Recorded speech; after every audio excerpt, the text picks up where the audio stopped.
अच्छा, तो आत्मा जब शरीर छोड़ती है तो फिर कहाँ जाती है? अजर अमर अविनाशी आत्मा कहाँ जाती है?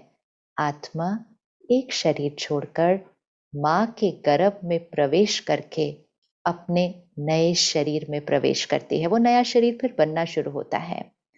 तो वो शरीर जस्ट बनना शुरू होता है तो एक शरीर छोड़ आत्मा दूसरे शरीर में प्रवेश करती है। तो मृत्यु का अर्थ क्या है?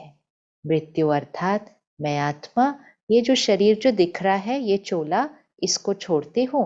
जैसे रोज इस ड्रेस को उतारते हैं और एक ड्रेस पहन, एक वस्त्र उतार कर दूसरा वस्त्र पहन लेते हैं, इसी तरह मैं आत्मा ने इस शरीर को पहना हुआ है। एक क्षण आएगा, मुझे इस शरीर को छोड़ना होगा और मेरा दूसरा शरीर तैयार होगा।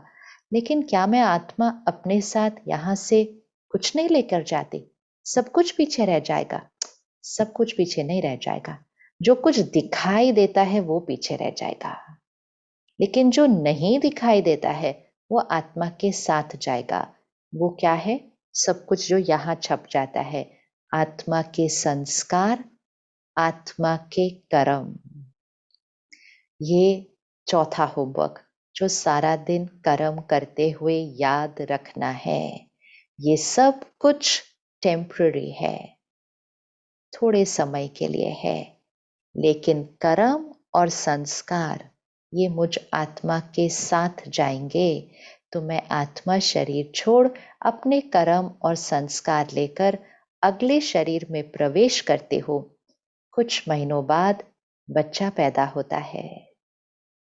अब अपने बच्चों को देखें। अगर आपके 2 बच्चे हैं, अब आप तो एक ही माता पिता हैं, उसी परिवार घर में रहते हैं, वो ही सब कुछ आपने अपने 2 बच्चों को दिया है, किसी के साथ भेदभाव नहीं किया, दोनों को एक बराबर पालना, एक बराबर संस्कार। हो सकता है आपके जुड़वे बच्चे भी हो, फिर तो और भी अच्छे से देखना। सब कुछ एक जैसा है, शायद शरीर भी दिखने में एक जैसा है, लेकिन क्या उनका व्यक्तित्व, क्या उनके संस्कार एक जैसे हैं? क्या आपके 2 बच्चे एक जैसे हैं? नहीं है ना?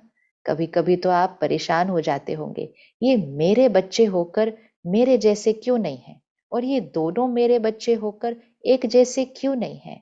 क्योंकि हम किस आधार पर सोचते हैं, ये मेरे बच्चे हैं, ये दोनों मेरे बच्चे हैं, ये मेरा ही तो गलती है। ये आत्मा है दोनों, ये आत्मा इस शरीर में आई है, लेकिन ये 2 आत्माएं 2 अलग